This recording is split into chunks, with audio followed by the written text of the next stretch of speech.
Arrange marriage एक करार भाग 2. समर्थच्या तोंडून कियाराचं अपहरण झालं आहे हे शब्द ऐकताच क्रिशूच्या पायाखालची जमीनच सरकली. काय म्हणालास? त्याने समर्थच्या खांद्याला धरत विचारलं. समर्थेनं थरथरत्या आवाजात पुन्हा सांगितलं. आत्ताच राणे विलावरून फोन आला. कियारा तिच्या रूममध्ये नव्हती. सिक्युरिटी गार्ड बेशुद्ध अवस्थेत सापडला. मीरा राणींच्या डोळ्यातून अश्रू वाहू लागले. माझ्या मुलीला काही होणार नाही ना? क्रिशूने स्वतःला सावरत आईचा हात हातात घेतला. आई, मी कियाराला काहीही होऊ देणार नाही. तेवढ्यात क्रिशूचा मोबाईलवर व्हिडिओ कॉल आला. स्क्रीनवर अननोन नंबर झळकत होतो. त्याने लगेच कॉल स्वीकारला. स्क्रीनवर दिसलं. कियारा एका खुर्चीला बांधलेली होती. तिच्या डोळ्यात भीती होती, पण ती धैर्याने बसली होती. काही सेकंदांनी कॅमेऱ्यासमोर तोच काळा मुखवटा घातलेला माणूस आला. क्रिशू, लाल फाईल वाचण्याचा प्रयत्न केलास, पण आता खेळाचे नियम मी ठरवणार. क्रिशू रागाने ओरडला. कियारा कुठे आहे? तो माणूस शांतपणे हसला. योग्य वेळी कळेल. तिला हात लावला तर. धमक्या मला देऊ नकोस. तिचा जीव तुझ्या एका निर्णयावर अवलंबून आहे. कसला निर्णय? 3 दिवसांनी तुझा आणि तक्ष्वीचा साखरपुडा आहे. तो रद्द कर. तक्ष्वीने पुढे येत विचारलं. आमच्या साखरपुड्याचा कियाराशी काय संबंध? मुखवटाधारी माणूस काही क्षण शांत राहिला. मग म्हणाला, तुम्हा दोघांना अजूनही वाटते की हे लग्न फक्त 2 कुटुंबांचं आहे. नाही, हा खेळ खूप मोठा आहे. अचानक कियाराने मोठ्याने ओरडण्याचा प्रयत्न केला. तिच्या हातामागे तिला एक लोखंडी पाईप दिसला होता. तिने खुर्ची हलवून तो पाईप खाली पाडला. आवाज होताच त्या माणसाने मागे वळून पाहिलं. त्या क्षणभरात कॅमेऱ्याच्या स्क्रीनवर मागची भिंत स्पष्ट दिसली. समर्थने लगेच व्हिडिओ थांबवून झूम केला. भिंतीवर एका जुन्या गिरणीचा लोगो होता.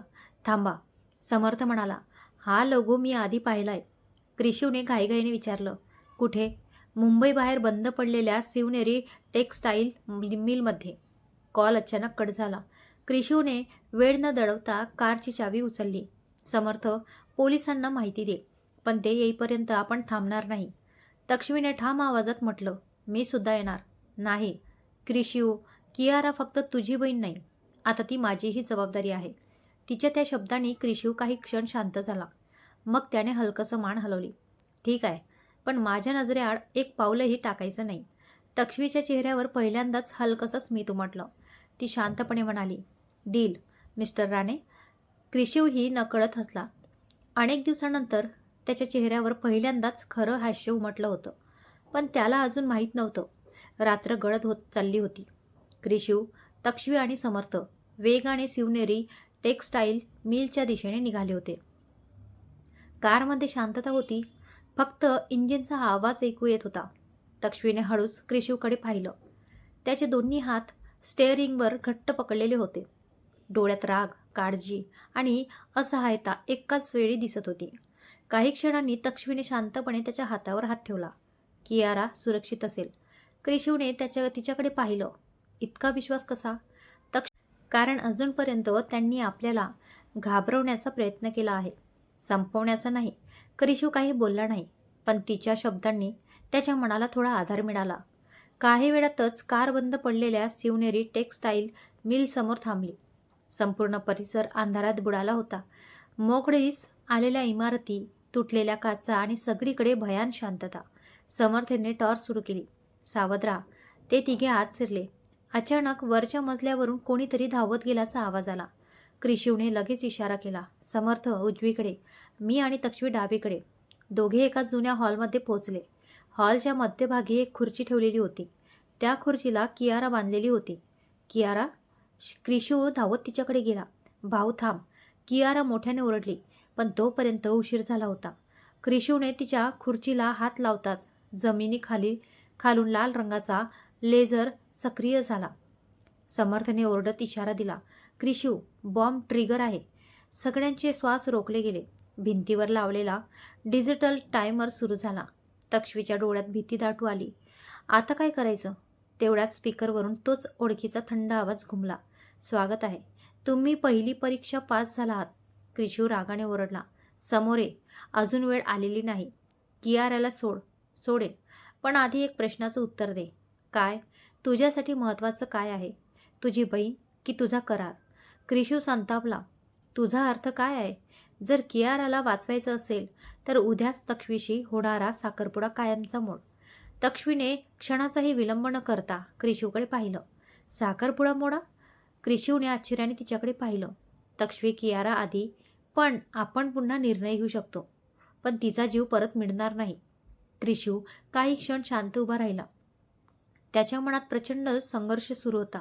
एकीकडे कियारा तर दुसरीकडे तक्ष्वी. आणि त्या क्षणी समर्थला भिंतीच्या मागे एक कंट्रोल पॅनल दिसलं. तो सावकाश त्याच्या दिशेने जाऊ लागला. पण त्याला अजिबात कल्पना नव्हती. त्या पॅनेलला हात लावताच समर्थने सावधपणे कंट्रोल पॅनलचं झाकण उघडलं. आत लाल, निळ्या आणि पिवळ्या रंगाच्या अनेक वायर होत्या. टायमर वेगाने कमी होत होता. तक्ष्वीचा श्वास वाढला. समर्थ, काहीतरी कर. समर्थ शांतपणे सर्किट तपासत म्हणाला. घाई केली तर स्फोट होईल. क्रिशिव कियाराजवळच उभा होता. तिला खुर्चीतून सोडवता येईल का? नाही. खुर्ची हल्ली तरी ट्रिगर सक्रिय होईल. तेवढ्यात स्पीकरवरून पुन्हा तोच आवाज आला. क्रिशिव, वेळ निघून चालली आहे. क्रिशिव रागाने ओरडला. तुला नेमकं काय हवं आहे? समोरून उत्तर आलं. मला तुझा निर्णय हवा आहे. मी साखरपुडा मोडतो. काही क्षण शांतता पसरली. तक्ष्वीने आश्चर्याने त्याच्याकडे पाहिलं. क्रिशिव पुढे म्हणाला. पण आधी माझ्या बहिणीला सोड. त्या माणसाचं हलकंसं हसणं स्पीकरमधून ऐकू आलं. तू खोटं बोलतोयस ना? नाही. मग सिद्ध कर. अचानक हॉलच्या एका भिंतीवर मोठा LED स्क्रीन सुरू झाला. त्यावर लाईट व्हिडिओ दिसू लागला. राणे विलामध्ये साखरपुड्याची तयारी सुरू होती. मीरा राणी आणि संगीता अग्निहोत्री आनंदाने सजावटीचं काम पाहत होत्या. त्यांना इथे काय सुरू आहे याची अजिबात कल्पना नव्हती. तो आवाज पुन्हा म्हणाला. आत्ताच सगळ्यांसमोर फोन करून सांग. हा साखरपुडा कायमचा रद्द आहे. तक्ष्वीने हळू आवाजात म्हटलं. क्रिशिव, करू दे. कियारा आधी. क्रिशिवने डोळे बंद केले. काही क्षणांनी त्याने विक्रम राणेंना फोन लावला. डॅड. क्रिशिव, तुम्ही कुठे आहात? सगळे तुमची वाट पाहत आहेत. क्रिशिवचा आवाज जड झाला. डॅड, उद्याचा साखरपुडा रद्द करा. फोनच्या दुसऱ्या बाजूला काही क्षण शांतता पसरली.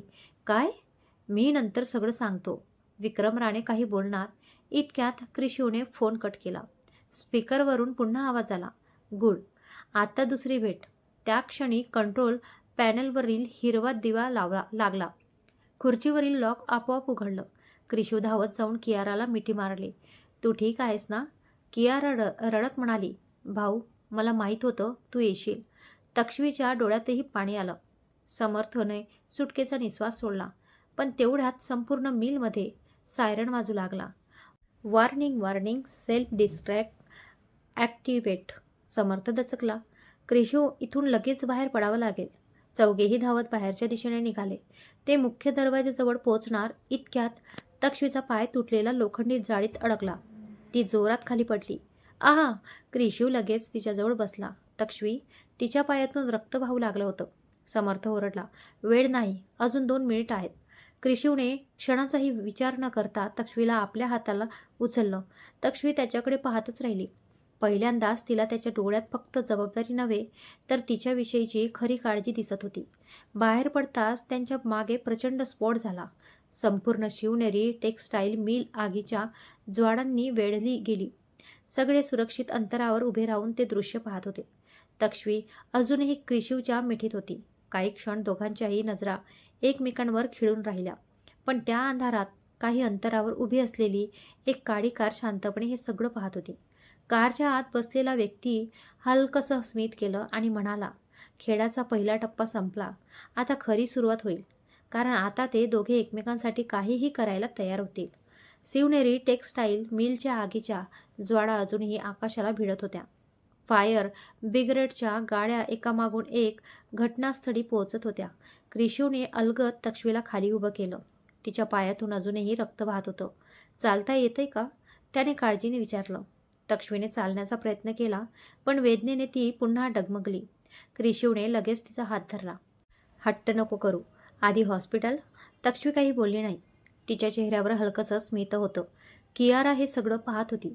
ती हसत म्हणाली. भाऊ, तू तर म्हणायचास तुला कोणाची काळजी नसते. क्रिशिवने तिच्याकडे रागाने पाहिलं. जास्त बोलू नको. कियारा हसतच म्हणाली. मला तर काहीतरी वेगळंच दिसतंय. तक्ष्वी लाजून दुसरीकडे पाहू लागली. समर्थने मुद्दाम विषय बदलला. चला आधी इथून निघूया. काही वेळात चौघेही हॉस्पिटलमध्ये पोहोचले. डॉक्टरांनी तक्ष्वीच्या पायाला किरकोळ फ्रॅक्चर असल्याचं सांगितलं. 2 आठवडे पूर्ण विश्रांती. डॉक्टर बाहेर गेल्यावर खोलीत काही क्षण शांतता पसरली. क्रिशू खिडकीजवळ उभा होता. तक्ष्वी त्याच्याकडे पाहत म्हणाली, माझ्यामुळे तुझा साखरपुडा मोडला. क्रिशू तिच्याकडे वळला. तो माझा निर्णय होता.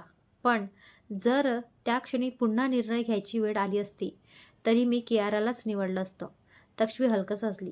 आणि मीही तेच सांगितलं असतं. दोघे काही क्षण एकमेकांकडे पाहत राहिले. तेवढ्यात कियारा खोटं खाकरली. अह, मी अजून इथेच आहे. दोघेही पटकन दुसरीकडे पाहू लागले.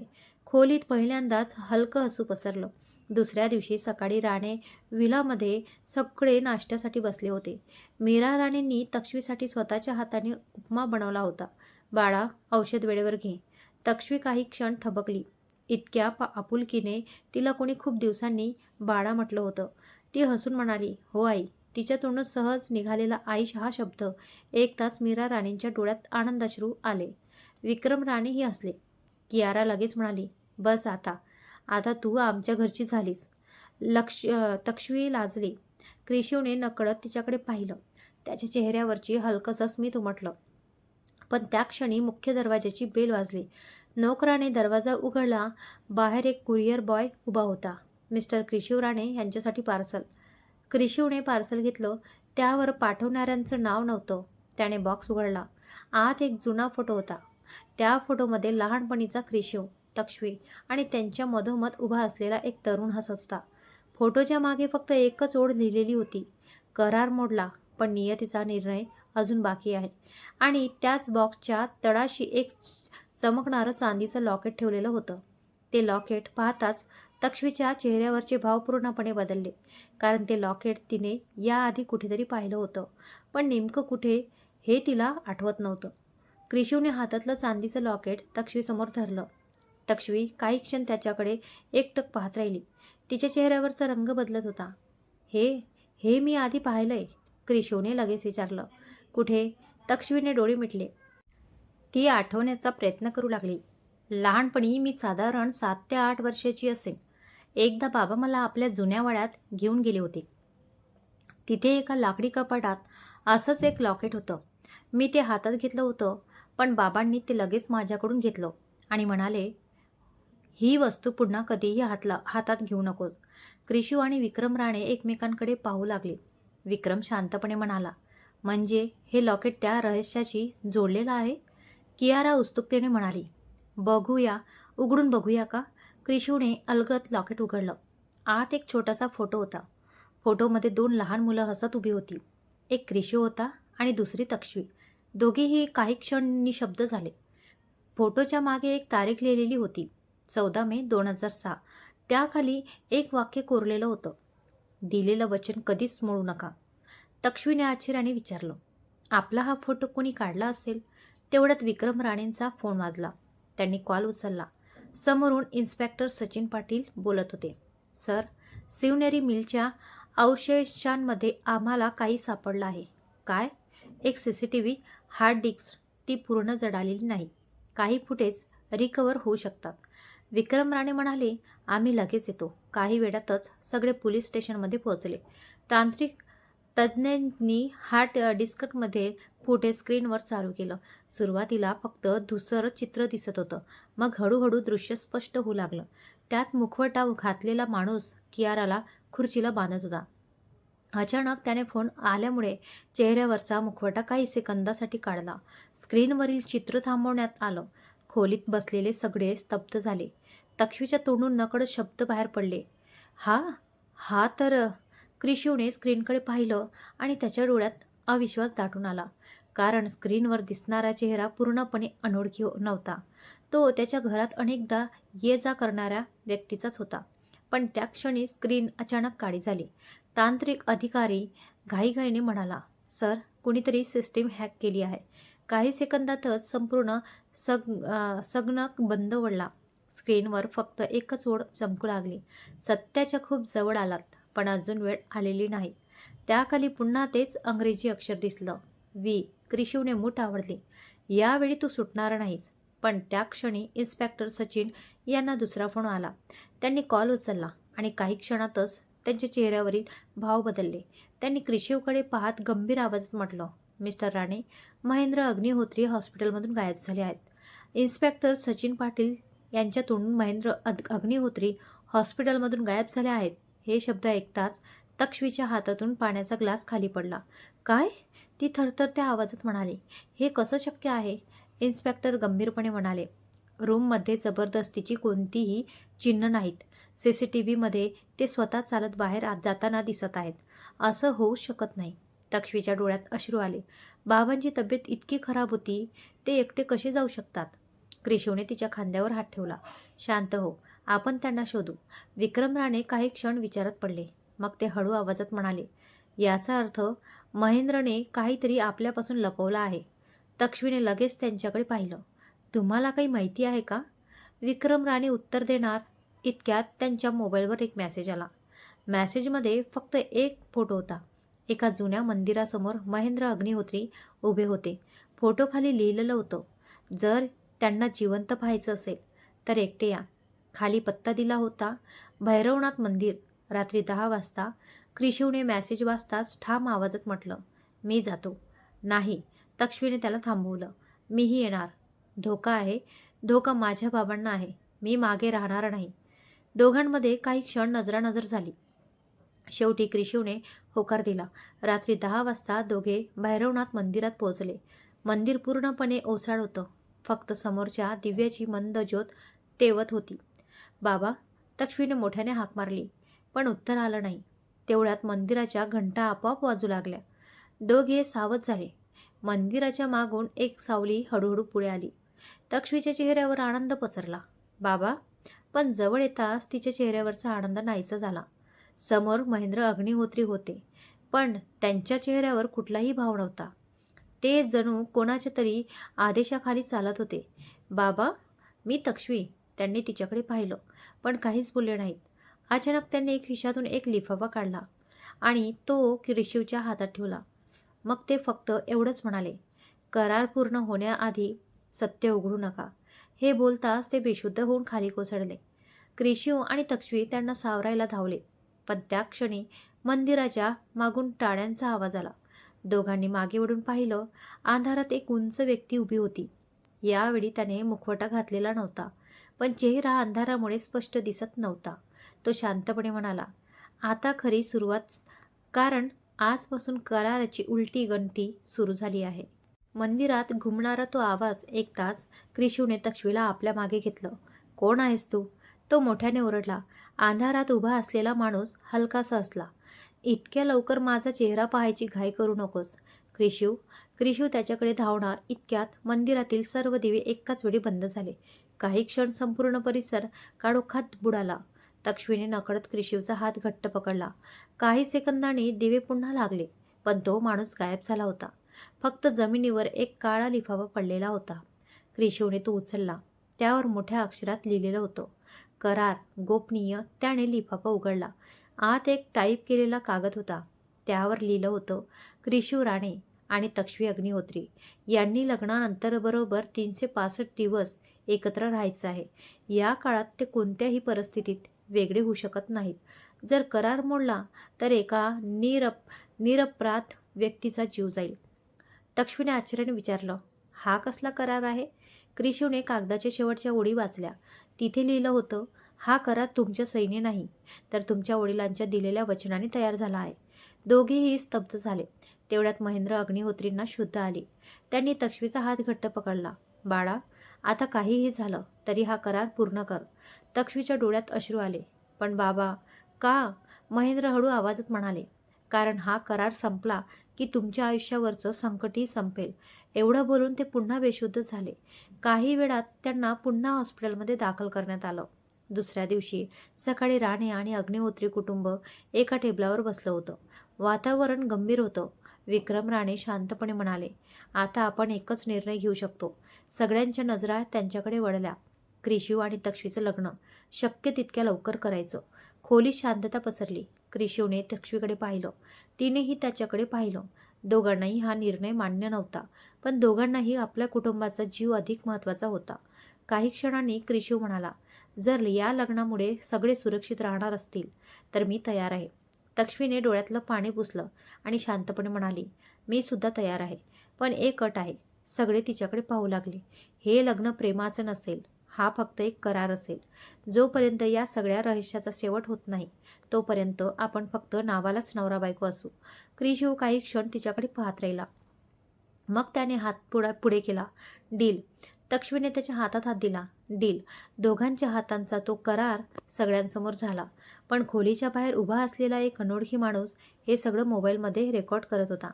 त्याने लगेच कोणाला तरी फोन लावला आणि फक्त एवढंच म्हणाला, सर, करार झाला. फोनच्या दुसऱ्या बाजूने एकच उत्तर आलं, आता प्रेम होऊ दे. मग त्यांना वेगळं करायची वेळी अरेंज करार झाल्याची बातमी दोन्ही कुटुंबांमध्ये पसरली. घरात लग्नाच्या तयारीला सुरुवात झाली होती. पण त्या आनंदामागे प्रत्येकाच्या मनात एक न सांगितलेली भीती दडली होती. तक्ष्मी आपल्या खोलीच्या बाल्कनीत शांतपणे उभी होती. हातात तो कराराचा कागद होता. 1 वर्षासाठी नवरा बायको, पण फक्त नावालाच. ती स्वतःशीच पुटपुटली. तेवढ्यात दरवाजावर हलकी टकटक झाली. आत ये. दरवाजा उघडून क्रिशू आत आला. काही क्षण दोघांमध्ये शांतता होती. मग क्रिशू म्हणाला, मला तुझ्याशी बोलायचं आहे. तक्ष्मीने त्याच्याकडे पाहिलं. मलाही. दोघे समोरासमोर बसले. क्रिशूने शांत आवाजात म्हटलं, माझ्याकडून एक वचन. कसलं? या करारामुळे तुझ्या स्वप्नावर कधीच परिणाम होऊ देणार नाही. तुला तुझं करिअर, तुझी ओळख आणि तुझं आयुष्य तितकंच महत्त्वाचं राहील. तक्ष्मी काही क्षण त्याच्याकडे पाहत राहिली. तिच्या चेहऱ्यावर पहिल्यांदाच मनापासून स्मित उमटलं. आणि माझ्याकडूनही एक वचन. कसलं? या करारामुळे तुझ्या कुटुंबाला कधीच त्रास होऊ देणार नाही. दोघांनी एकमेकांकडे पाहून हलकसं हसत मान हलवली. त्या क्षणी त्यांच्या नात्याची सुरुवात प्रेमाने नाही तर विश्वासाने झाली होती. दुसऱ्या दिवशी सकाळी राणे व्हिलामध्ये लग्नाच्या तयारीची लगबग सुरू होती. कियारा आणि रिया मिळून तक्ष्मीला मेहंदीचे डिझाईन्स दाखवत होत्या. कियारा हसत म्हणाली, वहिनी, मेहंदीमध्ये भाऊचं नाव लपवणार ना? तक्ष्मी लगेच म्हणाली, मी कोणाची वहिनी नाही. हा फक्त करार आहे. कियारावर मिश्किलपणे हसली. आज करार आहे, उद्या प्रेम होईल. तक्ष्मीने उशी उचलून तिच्याकडे फेकली आणि खोलीत हशा पिकल्या. खाली हॉलमध्ये विक्रम राणे आणि महेंद्र अग्निहोत्री लग्नाच्या तयारीबद्दल बोलत होते. तेवढ्यात नौकराने येऊन सांगितलं, सर, एक वकील साहेब आले आहेत. वकील? विक्रम राणे दचकले. काही क्षणात काळा सूट घातलेला एक ज्येष्ठ वकील आत आले. त्यांनी टेबलावर एक फाईल ठेवली. ही फाईल आजच उघडण्याचे आदेश मला 20 वर्षांपूर्वी देण्यात आले होते. खोलीत पुन्हा शांतता पसरली. वकिलांनी फाईल उघडली आणि म्हणाले, या करारात एक अट अजून होत आहे, जी तुम्हा सर्वांना माहीत नाही. क्रिशूने गंभीर आवाजात विचारलं, कुठली अट?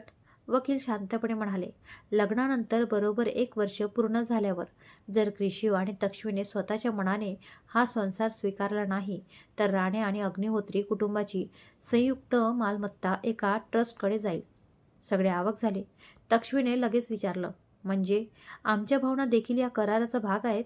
वकील म्हणाले, नाही, भावना विकत घेता येत नाहीत, पण हा करार त्यांची परीक्षा नक्की घेतो. क्रिशूच्या मनात पहिल्यांदाच विचार आला, हा करार नेमका कोणी आणि कसा तयार केला? तेवढ्यात समर्थचा फोन वाजला. त्याने कॉल उचलला आणि काही क्षणांनी त्याच्या चेहऱ्यावरही गंभीर भाव आले. क्रिशू, आपल्याला लगेच निघावं लागेल. काय झालं? समर्थ म्हणाला, शिवनेरी मिलच्या ढिगाऱ्यातून आणखी एक वस्तू सापडली आहे आणि यावेळी ती वस्तू स्फोटातून वाचली आहे. काय आहे? समर्थने हळू आवाजात उत्तर दिलं, तुमच्या लग्नाचा 20 वर्षांपूर्वी तयार केलेला मूळ करार.